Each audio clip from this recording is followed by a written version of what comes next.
Achievement చేశారు అంటే చాలా ప్రౌడ్గా ఫీల్ అవ్వాలి. దానికి మీ సపోర్ట్ కూడా ఉండాలి. కంగ్రాచులేషన్స్ అండి హసీనా గారు. స్టేజ్ కవర్ క్లాప్స్ ఎవరీబడీ, అందరూ కూడా ప్లీజ్ యాక్టివ్ గా ఉండాలి. క్లాప్స్. నెక్స్ట్ రస్నా గారు రెడీగా ఉండాలండి. శివ గారి గురించి చెప్పాలంటే నేనైతే ఎప్పుడు ఆయన అమరపేట దాదా అని పిలుస్తూ ఉంటాను. చూడండి మాట్లాడాలంటే అదే యాక్టివ్నెస్, అదే అచీవ్మెంట్స్ లో కూడా ఉన్నదండి. కంగ్రాచులేషన్స్ అండి శివ గారు. హీరో మోడల్ అంటారా సార్ ఇక్కడ?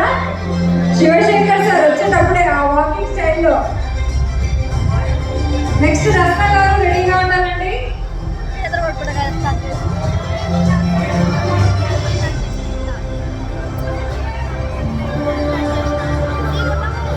Congratulations Shivashankar garu. Thank you so much. Next B